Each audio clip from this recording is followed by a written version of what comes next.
and I made it to the second round. There's That's four awesome. rounds. Let's see what happens. Just be you, do you, right? I'm trying. It's Yeah. interesting. It's more like a Corona comedy competition.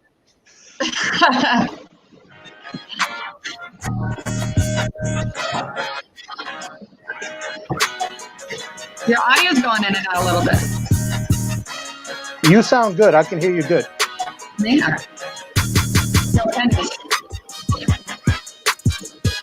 I just have a small screen. I don't know why. Like, Here to take initiative, to initiate your initiatives, to my take God. even more initiative with my very new, That's very you? ambitious, Yeah, very that's my energizing, Ivanka. oh my God, with the blonde figure it hair. out. Mira eso. Mira eso.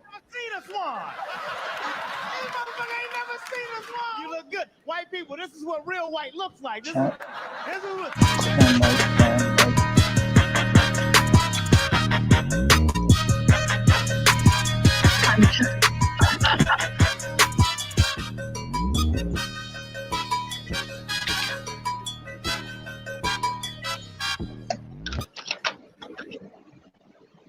Hey, we're back at the Bronx Weekly Show. We got a crazy lineup of comedians and actresses that's gonna be we're gonna interview them, show some clips, talk about what they got going on, and let them promote their projects. So this is what we do. This is the Bronx Weekly. But again, everything has been crazy since the pandemic. It's good to see we're starting to get a little bit back to normal. I know they opening up comedy shows in New Jersey tomorrow. You guys hear that they was doing that? Yeah, Jersey's open 25%. They're going 25% as of like this week, right? Yeah. I mean, so how you feel about it? It's a start. It's a start. People are so thirsty about that, bro. It's just the malls are literally like jam packed, and there's lines. So it's like, what's the point if there will be social distancing? Just let it all head. Let's open it all if you're gonna open it, because those lines are like Great Adventures to get into a store. Okay, so you say that we should probably be more patient. You think that we being a little hasty and trying to open up too fast? What do you think? Is that what you're saying? I mean, the thing is, if you're gonna open up, just open up. Something like a mall. I'm saying, like, there's no point in being able to open a mall where everybody's in line, like literally with no personal space, and we can't just go to a restaurant. I feel just if you're gonna open it, take the chance. What's going on, Tino? What do you think about that? They opening up shows. Hey, Tino. Oh, hey, hi, Ariana. What's Padrino. up, Pudge? Padrino. Good to see you guys. Wow, right. Kenny got me right on the spot. They are opening comedy clubs? Yeah, in New Jersey. At 25% tomorrow. Oh, that's great. Congratulations to Jersey, man. I hope it starts, happening in New York, because we want in there. We want to get in there. So go Jersey. You never had good news about Jersey. There you go. That's one. But the problem is, are they ready? Like Ariana was saying, they're jam packed. Did they? I mean, I like that they're giving it a shot at 25%, but because they're not working hand in hand with New York, all the New Yorkers are going to Jersey, which is probably why it's packed. So it's creating a problem. It's like Cuomo said in the beginning, the neighboring states got to work together. Otherwise, there's going to be an overload and a crisscrossing of people into each other's states. That's why, I mean, they should have done like that. If we all open up at 25%, then we all slide in together slowly. Now you're overloading Jersey, and that's not fair to them. Right. That's like an airplane where they don't load everybody at the same time. You got sections. That's not happening over here. Yeah, so we're kind of screwing Jersey over, So Camille, Theobald in the building, recreations. Karen. How you doing? Yeah, everyone's giving their take on how they feel about comedy clubs opening back up at 25%. We all artists, so we all kind of want to get that stage, but at the same time want to be safe. What's your take on that? This is the first time hearing about it. So Jersey is and Connecticut. I heard Connecticut already had opened, right? Yeah. A certain, I don't know. New York. I don't think New York is ready. That's all I can say. Are people gonna travel to Jersey? Well, what Pudge was saying is Comics that would. people from New York are migrating to the malls and things like that to go shopping. So now they got long lines at the mall, and it's an overflow of people because they're open at 25%. So it's kind of like it's counterproductive because you're opening up for a small amount, but more people are coming over there. So if everyone doesn't open up at the same time, is what he's saying, that it's going to be a problem. So I can understand that. But That makes sense. have any of you guys done shows lately? Outside. I would. You done outside shows? And what about you, Pudge? I've been doing. Actually, I got I'm doing the 5th Borough Comedy Festival next week, so they're going to be outside, but in Jersey. But here's my beef and question about New York. How is it that we have outdoor dining, and next week they open up the malls in New York, but we can't have a comedy show? We cannot have a comedy show in a club or a bar with an outdoor area. How is one comic with a microphone? We get no respect. Absolutely not. It makes no sense. Okay, we have think about it. Outdoor dining. There's people. All you're adding is a body with a microphone, but that's not permitted. And now we're going into the malls indoors, but we still can't do our thing. So I'm a little frustrated with that. As far as New Our York. jobs are a lot more essential. And gym's just opened, right? Say again? Gym's just opened. Yes, they just opened. As a matter of fact, my son. There's our last Larry. guest for the evening just chimed Oh in. shit! Larry, Yeah. Tino. So Your he's boy, I'm at the Mohegan Sun right now. Just want me $75. Jesus Christ! You doing shows? Can you hear me? You doing shows out there? No, Jay Okerson is out here doing a show. I'm just out here gambling. Oh. You're in the right place. All right. Let's get a little bit to it. Let's get this started with Ariana. So you've been doing comedy for how long, and what made you get into comedy and acting? Oh man, that's a loaded ass question. The thing is, I never thought I'd be a comedian. I was always a crazy, hyper talkative, animated person, I guess.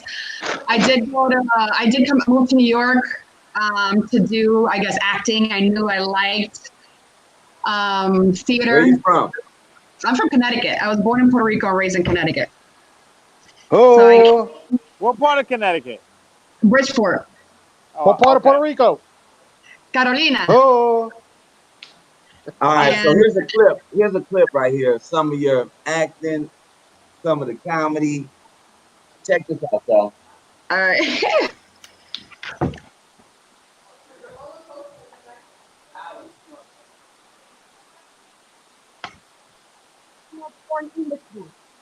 I was able to play a complex role. She had to choose between her love of cat and her love of anal. I really had to search deep down inside myself. Mainly because the condoms kept breaking.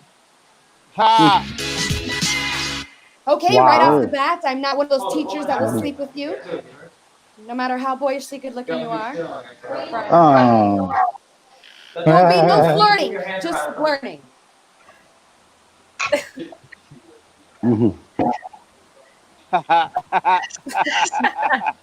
Sketch comedy. Yeah. Has been Tino when she was in that class. Yeah. I need it.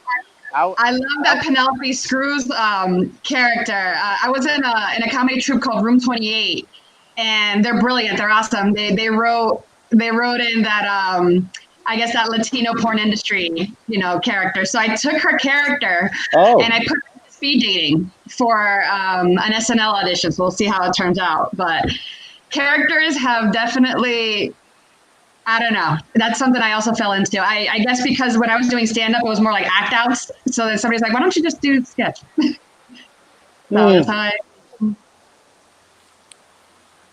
What other sketch groups have you been a part of?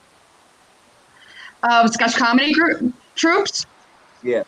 We've done a lot. I've done a lot of shows on, like I've done shows not necessarily with a troupe, but like productions, like Magnet Theater. I've done the Pit, Bragging Rights. I did improv at the Pit in Spanish. Oh wow!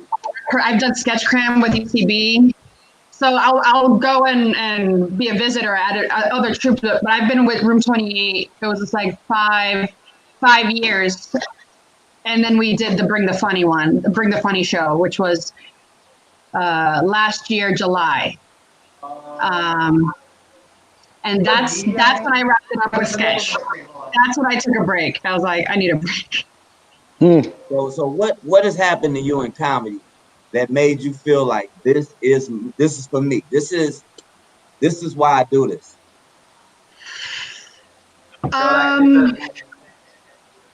I feel like it's my language. I feel like it's a lot of our language. I mean, I'm going to speak for myself. You know, it's just the way I know how to deal with things, cope with things. I just try to find the humor in it. And when I go on stage and I literally just am as honest and truthfully as humanly possible to my truth, right?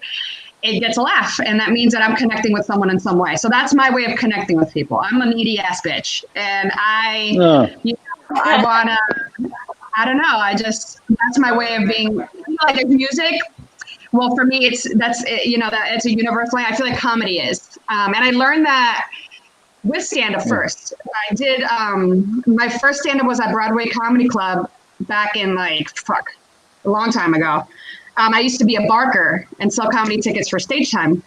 And I would get stage time, but half of the people are Swedish or they don't speak English or, people you sell tickets to, whoever. And, they're not, and I was new, so my jokes weren't solid, and they weren't speaking English anyway. But somehow, some way, it worked out. I got stage time, we got a laugh, everyone was happy. It's just like, how am I going to connect with these people? It's like this, it's just, for me, it's become like literally just a language. It doesn't work so well when you're in Dwayne Reed or in a business setting because you're like, shut the up. But it does work well in this situation. So, Pudge, you and Larry, yeah, when did you get started? Because I know you guys both have been in the game for over a decade. When did who start? Me and who? You and Pudge. Pudge. See, Pudge and I were in the military. So, like, I started back in the military when I was in just before Desert Storm. Oh, you didn't have us in the original floor plan. I'm sorry. What is that? Is that Tino? I'm sorry. Tino. I'm at. Tino, just I'm turn sorry. your mic off. Just mute yourself. Okay. Yeah. Guys, you got me in trouble. Nah. I'm at the B spot. Sorry. I feel like he's helping somebody move. But No. yeah, but it was like so me and Earthquake was in the military together, and that's when I started. We started back just before Desert Storm. We were doing the officers clubs and different clubs over in Pensacola, like Coconuts Comedy Lounge and everything like that. So this was back in '90 when I started doing it, like for audiences for money or whatever. So you was 30 years in the game. Yeah, it's like, but I mean, people always ask me, when did you start? And I started actually in the back of the classroom. So I don't make the distinction. I don't make a distinction between doing it now and the way I did it then. I was crushing then and I'm crushing now. So it's like I never have not been crushing. Like I've always been doing me. You know what I'm saying? I step on stage, people fucking laugh. And I've always been doing that. Pudge? When did I start? Yeah. Officially 05. 05. So I'm 15 years in this October. 15 years in, and what was your defining moment that let you know that this was comedy was gonna be your calling? I got to be honest. Comedy started for me when I was about 4 years old, 4 Yeah. years old. It was just something. I don't know. I just craved it. Initially, as a kid, it was about Bugs Bunny, and Tom and Jerry. But by the time I was 5, 6, 7 years old, I was watching Abbott and Costello and I Love Lucy. And I guess I was absorbing a lot of that stuff. And I'm watching All in the Family. I mean, I was 6, 7 years old watching Benny Hill. Benny Hill was the edgiest shit. And it was awesome. It was very sexual. It was very funny. A child should not be watching it, but I was just absorbing it. And I guess it was, I always grew up absorbing it. And then, of course, my first album, Eddie Murphy, and then there was the Bill Cosby, and then it was Steve Martin, and then it goes on and on and on. And I guess at some point when I was a teenager, I thought about it, and I actually considered it when I was 18, but I was a knucklehead running around New York. And then I joined the Army, and then I became a father and a husband, and everything went like left. So Larry. so Yeah. I didn't. So I wasn't able to get 30 years. 05. Yeah. What Say that again? what have you seen? What change have you seen in the comedy game? I've seen a lot of eras of comedy. Like, of course, like growing up, like, coming out of Philly and everything like that, you see, like, I was there when a lot of people, like I said, me and Earthquake were in the military together. So there was a time before we were doing comedy. Monique used to be my roommate.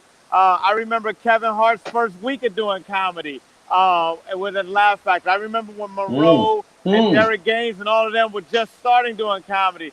I remember comedy clubs like the Laugh House in Philadelphia. Me and Jay Okerson and Kurt Metzger, we were all young in the game doing comedy. I remember the Boston Comedy Club with Patrice and Dave and Donnell Rollins and Talent and Will Savance, and we were all on Bill Burr. We were all over at those comedy clubs. I remember when Manny used to run the Comedy Cellar before he died and Nome took over.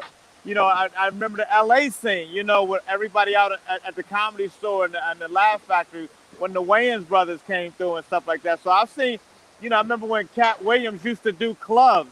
I remember being working at Paramount Pictures, and I remember Kevin Hart coming out on the lot. And at this time, I was doing crowd warm-up for all the shows.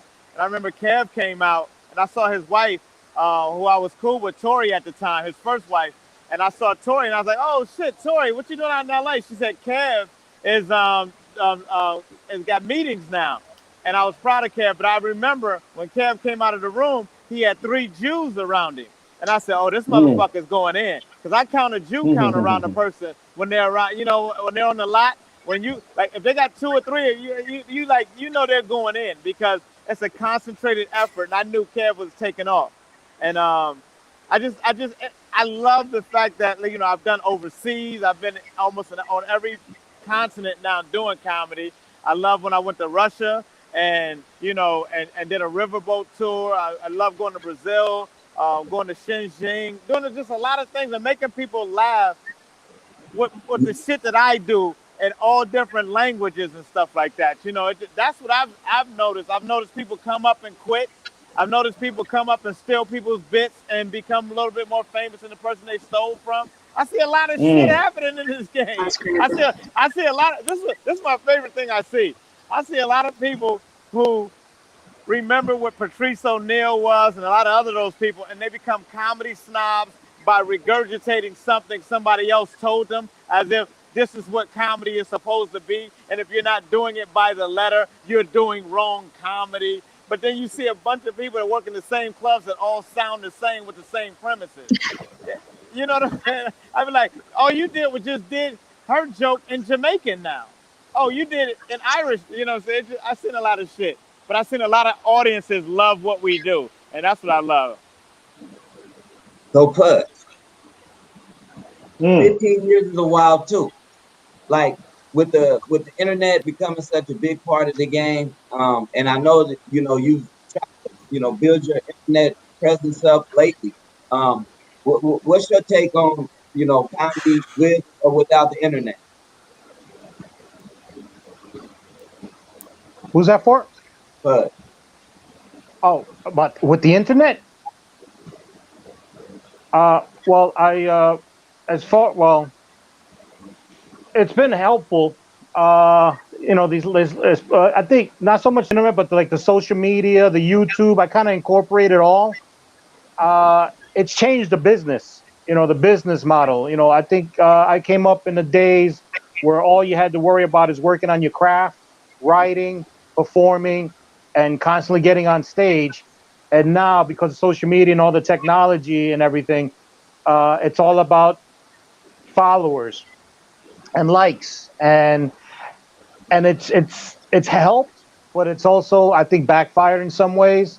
Like, it may have propelled some young comics too fast because they put popularity over content, and it's kind of thrown off the balance in some ways. I think it'll even out eventually. And then on the other side, you got older people like myself who weren't on the technology initially, who fell back because I was too content and stage driven, but not addressing the technology until now with Corona. So I've had the time, but it's tricky. It's positive and negative in different ways. You just gotta, I guess we all gotta just figure it out, because I've seen a lot of comics with the technology, they're like 100 miles an hour. They're like way ahead, but they don't know how to create a joke yet. They don't know the formula. They barely have 6 minutes. They got 2,000, 3,000 followers, but they don't have 6 minutes. So and vice versa in a lot of ways, including myself. So it's tricky. Just got to find the balance, find your rhythm, and kind of hit it up on both sides. Hey, Kenny. yeah, Can I tag on that? Because he tried to hit it right on the head. Like, there's a lot of I played a lot of clubs with a lot of these internet sensation comics. They're funny on the internet. Their shit is funny on the internet. You can't take nothing away from them. They got a lane, and then they can pack a room, because if they just say, "I'm going to be here," they're gonna pack the room. And then you're on the show, and they get on stage and they stink. When I say they stink so fucking bad, it is like the funniest thing to watch somebody that come with like all this following, and they get on stage, and then you have to close the show for them. And it's like, what? But I've seen singers do that too. Internet singers do that too. And then they try to get in the studio, and their shit is whack. And I just think that, like Pudge said, he's like, you have to develop something. You have to, which one do you want to be in? Do you want to be on the internet, or do you want to be live? Because live performance is something different. I did a Zoom show for Dustin the other day. It was my first one. And of course I killed it because I have a high energy and I know what I'm going to do. But I watch a lot of Zoom shows and I'll be like, oh my God, this person should just open up an OnlyFans page. Like, this person should like, stop, it's over. And COVID fucked your career up. So Ariana, I know that you do a lot of auditioning, so you can kind of use the social media, and you can use the Yeah, but here's the thing. Like, Pudge and Larry were super PC about it. Because what I want to say, because I have a lot of bitterness inside, because there's 2006 is when I officially started comedy, right? Okay. I'm talking about barking, stage work, writing, bombing. And then somebody finds the internet with edits, and they become a personality, and then you take them to their first open mic, because you've been in the game longer, and before you know it, they fucking surpassed you because of the followings, and they're already at the cellar. What the fuck? I have a solid. It is solid. super frustrating. I'm not gonna smoke up my ass, but I have a fucking. I'm with Puerto Rico. I'm with Puerto Rico. No, I'm just saying, like, it's frustrating, but I do. So I'm not gonna lie. So sketch is what got me recording those. Those weren't Instagram. Those were YouTube, because we had to put something out there. But we were literally doing live. I'm talking about SNL style. You bring your characters, you fucking lug your suitcase, you open it, you have your wigs. Like, it's a lot of fucking work. You sell it, you fucking the show, like you get theater. Yeah. with the audience. It's a lot of work for them to, you know, for them. And I'm just gonna go ahead and be a bitter ass bitch for them to somebody and shoot in their bedroom and get 1,000 followers. And I'm like, shit, I have a fat ass. If I took a couple of pictures of my fucking ass, I would have been, I guess, at the cellar, or, you know, and not, it must have been a specific cellar show. That I had. But I'm like, no, she right. And I remember doing a show. Y'all shit is coming out right now. Boy. Yeah, fuck that. Doing a show, and I'm over here like articulating premises, and they're just like dicks, and I'm like, great. So that's where the jokes are now. All right, but these are that's what it is on stage. It's like they don't, it doesn't translate. But try to get me to go on internet, I'm awkward as fuck. So in that respect, now with Zoom. And well, now with, you know, I'm gonna do my first Zoom comedy, so we'll see how that goes. But with IG, I can't record, so you know, and I can't push out content. It's like two different animals. It's two completely different. So, well, let me ease y'all real fast, and this is what I'm gonna give you guys a little taste of what Larry is talking about when he says he brings the energy. This is the Gotham S5 when all the comics in the city is trying to get picked up. And this is the way, this is the energy, this is the way Larry does it. England, I got a question for you. Yes, she is. I fucking love the Queen of England. Why do I love the Queen of England? She's older than everybody in this room. Get together. And she don't outlive all of them. I swear to God, I never did so much in the soul. The shit owes nothing. Whatever y'all paying in taxes to keep that hoe up, that's what the fuck I want, man. I swear to God, yes, that's what I fucking want. Did he just call the Queen of England a hoe? What the fuck is going on here? What kind of... Listen, that's un-American. It's lanes and categories, and we all have to be put in one. I love the Queen. God save the Queen. Snoop said he don't love them hoes. He don't love them hoes. You know, but that, okay. So that, okay. So like you said, like through the Brigada and everything, through Gotham, I was blessed to play the Brigada, the Bellagio, play a lot of different places all over the world, and it comes from, like she said, you lugging your shit, you doing you like, I don't know what it's like to bomb, but I know what it's like to go to a show and have to fight out of the, you dug a hole for yourself and you have to, like, oh shit, let me flip this shit. You know what I'm saying? Like, but that's night after night after night, and especially like you're going on stage with like heavy hitters, and then you come with some bullshit right off the top, and now you got to rearrange this shit, and you're like, okay, I got to fight before I die, and then like somebody comes with some internet. And it's not like we're hating on the new technology or nothing, but it's like pick a lane. Just, do you want to be online or do you want to come live? Because coming live is a different type of animal, and it takes years to develop. Like Pudge was saying, to hone your craft. It's called a craft for a reason. He hit it right on the head with hone your craft. And you know who has a craft? Tino. Hashtag Romero. Yeah. Oh my God, yeah. On the internet, he has a craft. He takes words and makes them. He's like Jay-Z of comedy. Jay-Z? He's like the Gay-Z? Thank you, boy, Kenny.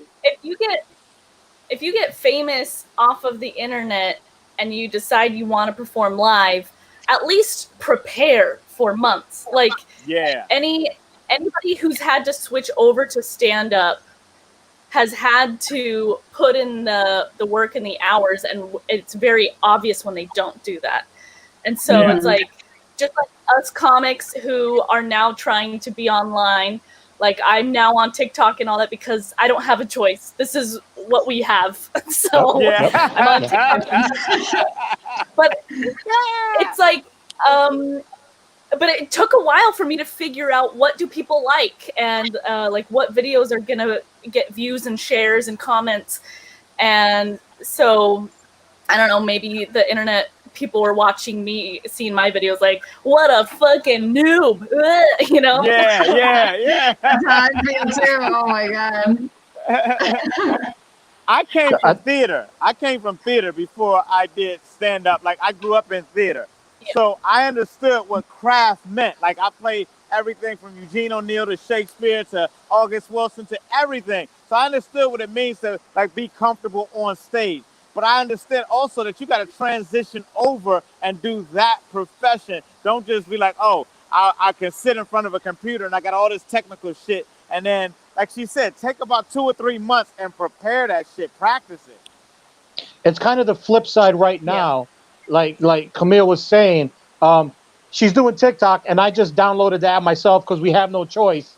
And I feel like now it's flipped because thanks to Corona, the stage has been taken away. So now this is our opportunity to catch up, which is what I've been doing these past several months. I mean, I got my YouTube channel, and I'm practicing with Instagram Lives, and so in the end, I think it's going to favor us because we put in the time. Yes, I used to be a barker too. I did a bid. I did a couple of bids, barking in Times Square and in the Village. You know what I'm saying? So, and produce and host and just anything and everything under the sun and check spots. But again, you know, I think we're gonna come out. We're gonna come out. We got the work down, the technology. Hey, this is our time. We're to use the Corona to catch up. And absolutely. All I right, think this is we'll the time of the show. This is the time of the show where we tap in with Tino, and he hits us with all the puns for the week. Yeah, that means shut the fuck up, everybody. All right. I kept hearing this word. I kept hearing this word. So here I will go. I went to a party for Smuckers. It was jam-packed. That was sticky. We got military in the house, right? I had a problem with a dude from the Navy. Yeah. He said he was going to beat me up. I told him, yeah? You in what army? Go ahead. Yeah. My girlfriend accused me of cheating with a girl in the military, but she was way off base. I love it. I love it. Fuck yeah, I love it. Yeah. My girlfriend wants to elope, man.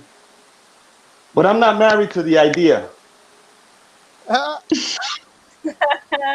Okay. Oh yeah. Okay. Yeah. I get that. Okay. I was a little delayed. Yeah. My bad. Yeah. I was a little. That's all right.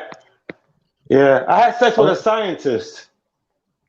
She loved to experiment. Are you giving him the lip? Larry's gonna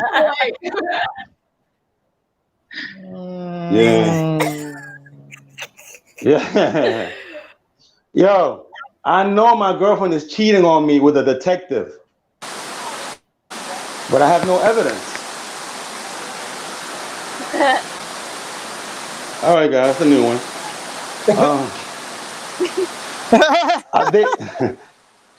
I dated an older photographer. She'd have hot flashes. I see where you get. Yeah. All right, Tino, keep going. I like it. All right. Yeah. Yeah. I hate my job at the military. I'm dead serious. Oh shit. I thought that was at the morgue. Both. Okay. Hey, Doug. Hold on. Don't jump in yet. Hold on. Oh. Yeah. Yeah, man. I did a joke about slavery. My friends told me I need to own it.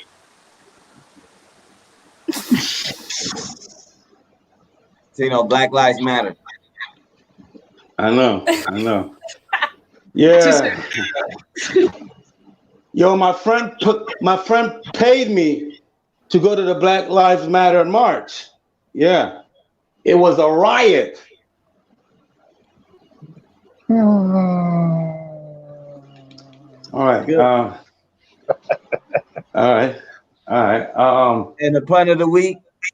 The pun of the week. I used it up already. Oh. All right. Yeah, I was upset when my girlfriend bought a strap-on dildo. Wait a minute. Yeah. but I put it behind me. There Tino goes. Ouch. Thank you very much, guys. Ouch. Yeah, we've been Punning ain't analyzed. easy. Damn, Tino. You know, every joke has a little bit of truth to it, and I hope that one is completely Wow. stolen. Watch out for my TikTok video. Someone walked Larry. No, Larry Someone probably walked asked Larry. What happened? I told him give us 20 minutes, and he came in and he's gone.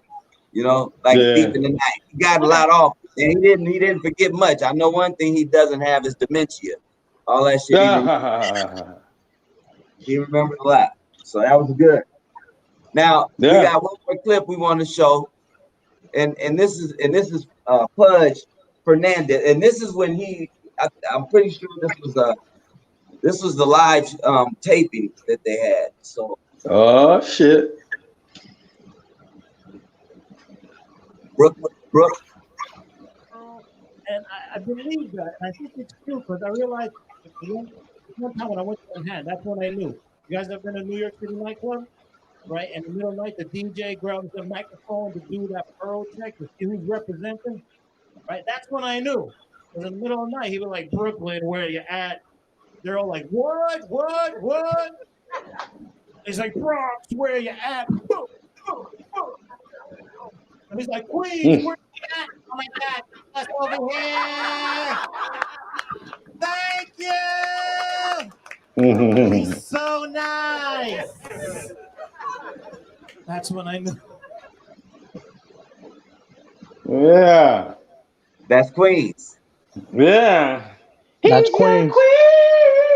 Right. Represent. I gotta represent Queens to the fullest. Oh no. Queens is all right, man. Queens is just a place where people have houses with yards and upstairs. Not that big. You make it sound like with yards, a little concrete, a little pavement in the front and a little pavement in the back. That's about it.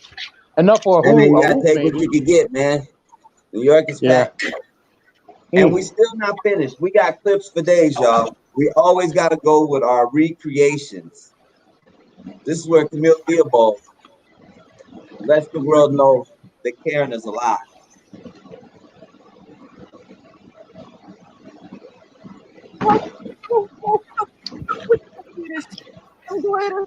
I'm here to tell you some woke concepts that my daughter taught me. Okay, today we're gonna learn about white privilege. If you're white, you probably don't notice. Okay, because you assume everybody is treated just like you. Well, guess what? They're not. Some of you think white privilege. What is that? That doesn't exist. I never heard of it. I've never seen it. Of course, you don't see it because you're getting it. I'll explain it in the easier way. There's a little boy. His name is Tommy. He loves going to the candy store. Whenever he buys 5 gummy bears, the owner gives him a free lollipop. His friend, David, goes into the same candy store. He buys 5 gummy bears, but the owner does not give him a free lollipop. Tommy has Tommy privileges. Now, I'm not saying white privilege is always getting free things. It's often just you're getting chosen over another person because you're white. And just because you are benefiting from the system doesn't mean it's your fault. It's not necessarily your fault. You didn't know, but now you know. Now that you know, you can do something about it. Do you understand? If a 75-year-old woman from Long Island can get it, so can you. Yeah, Karen. Was that Karen?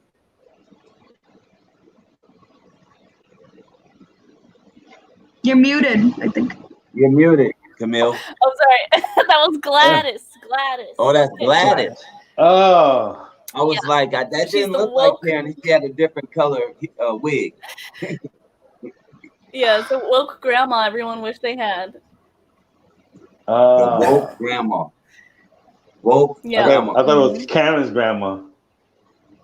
Could be. No. No, because Karen's not woke. I don't know.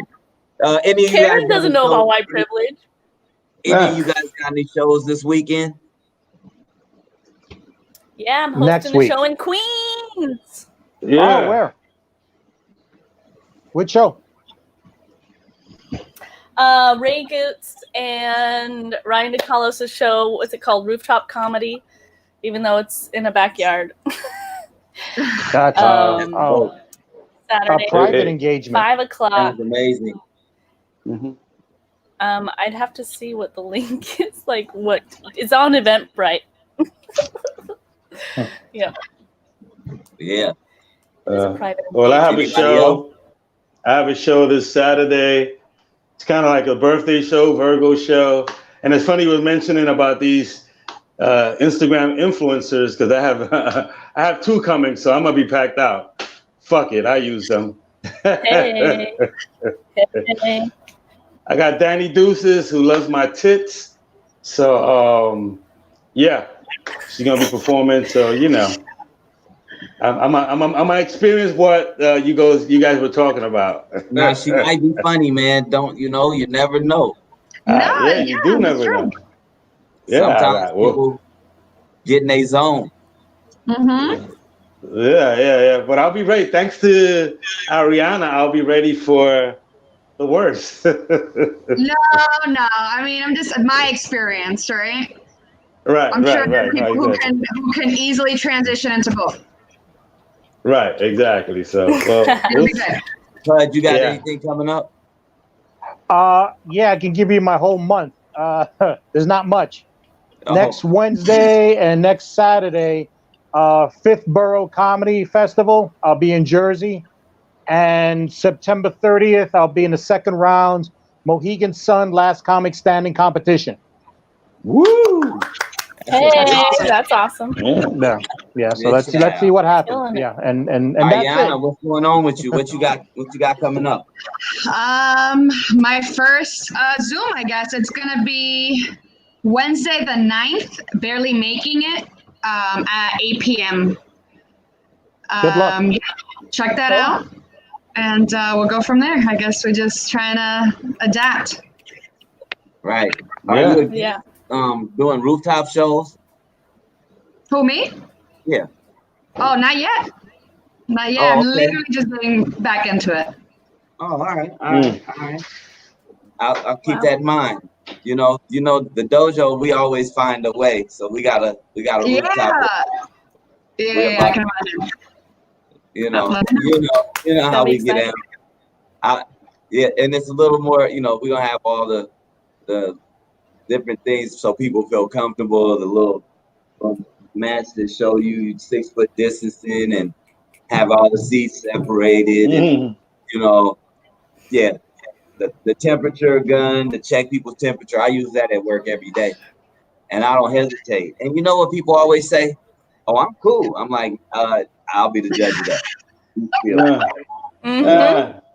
Don't trust nobody.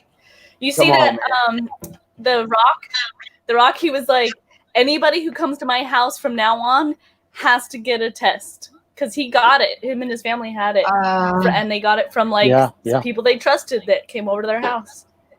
Yeah. I heard you can catch it twice now. So.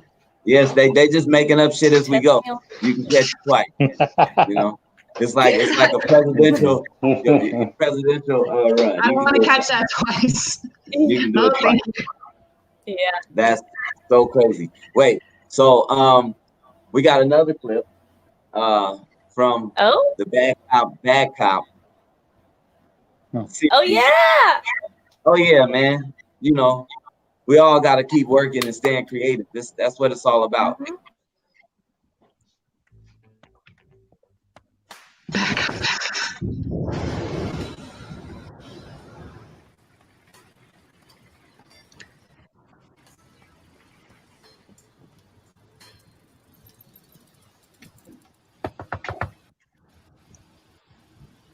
I always park my bike.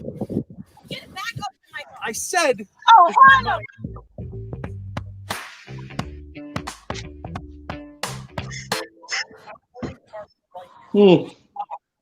Officer, she assaulted me with the car. I always chain my bike. Officer, where's his mask? Our president doesn't wear one. Why don't we let America breathe again? Look at my mirror, officer. He would have had on a mask. Wait a minute, sir. Is this your spit? First of all. Oh! You under arrest for COVID assault of an officer. I got his bike. Dirty mouth. It's a done deal this time. He's finished. You rode your leg. Check your temperature first, too. You look a little hot. Is that the same gun, Kenny? I got a couple different guns, you know. Sometimes I like to pull them both out on somebody. You look COVIDy as shit. You look COVIDy as fuck. I'ma check your temperature twice. But yeah, we all gotta stay creative. I'm actually about to do another BuzzFeed job here on the 21st with advice from a barber. So that's the thing. I just got an email today, so that's dope. So I guess things are starting to like kind of open up. They want to go by all the COVID-19 guidelines and all of that stuff, and so it's cool. I mean, I don't know, y'all. We just gotta stay creative and let it come back slowly, so we can start getting back into it. You know, just be cautious. You know? Don't be too loose. I don't know. Yeah, putting it out there. Everybody's doing shows, so I'm gonna be contacting all you guys because we on our way back. I think we got people to cheer up. You know, I feel like it's our turn now. Morale. Yeah. So we got an important job to do. So no matter what, whether it's stage or Zoom, I mean, I'll get over myself and do more IGs, but we got to do it. You know, we should do it. Seems like you guys are all busy. You guys are making it happen. I'm glad to see that the comedy community is like figuring out ways to use backyards, use rooftops, whatever we gotta do. They shut stuff down. They not letting comedy shows go, but we finding different and innovative ways. And when it's coming to this winter time, when it's about to get colder, we're gonna have to figure out something else, and we will. We will. Hopefully, we're inside by then. We'll figure it out. Let's start with each of you guys. Give your social media handles so people can follow. Who wants to go first? Ariana. Me.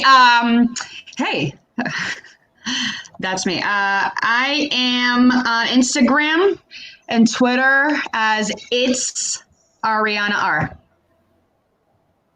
And that's it. I'll be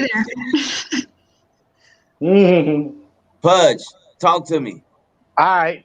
Anybody wants to catch me? Facebook, Pudge Fernandez. Instagram, Pudge Fernandez. And go to my YouTube channel, Hot Pudge Sunday. Hot Pudge Sunday. That's my YouTube channel. And you see all my content that I created. I got 6 feet, 6 questions, which when I was visiting comedians all over New York during COVID, including Kenny. And we did a little quick 2-minute interview. Tino's in it. And I got all my Instagram lives on there that I'm doing every week. I do 2 episodes. Camille, Ariana, I would love to have you ladies on. So I'll be contacting you if that's okay. We'll set up a date, and it's a one-on-one interview. And hey, check it out, Hot Pudge Sunday on YouTube. And that's it. Nice meeting you, Ariana. Thank you, Kenny. Thank you, Camille. Yes. Padrino. Camille. You can find me at Camille Comedy on Instagram and Camille Comedy with the number 2 at the end on TikTok. Pew, pew, pew, pew. TikTok is still open? Yeah. I'm going to follow you, Camille. Oh, you can show me a thing or two. The Punisher. I just want to say I'm on TikTok too. And wait, with the number 2 too? Huh? Yeah, no, 2. There's a sequel. Yeah, TikTok too. And you can find me on Instagram, Pandemoniums. And look out for my book, guys. Support me on my second pun book coming up in October. Don't judge me on tonight. Thank you. Oh. Is that the name of your book? That's pretty good. Don't judge me on tonight.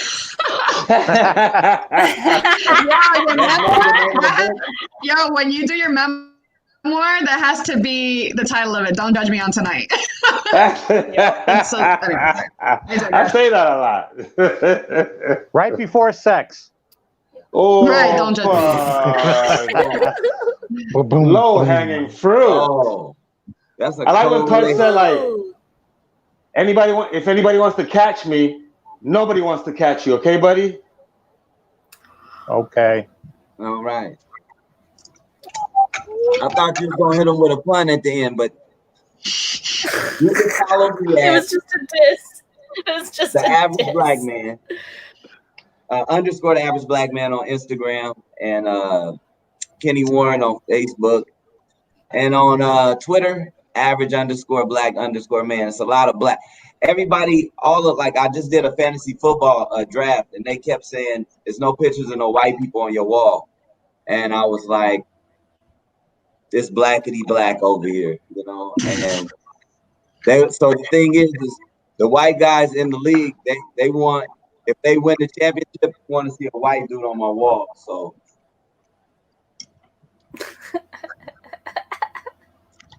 I'm probably gonna end up just turning my camera around the other way.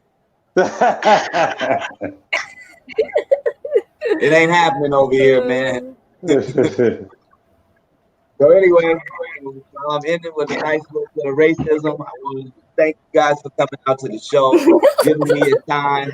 You know, it's been a lot of energy. There's not anything we forgot, because between us and Larry, we remembered everything that happened. So you guys have a good week, and we'll be back next week with the Bronx Weekly. Happy holidays, guys. Happy holidays. Nice to meet you guys. Bye, Camille.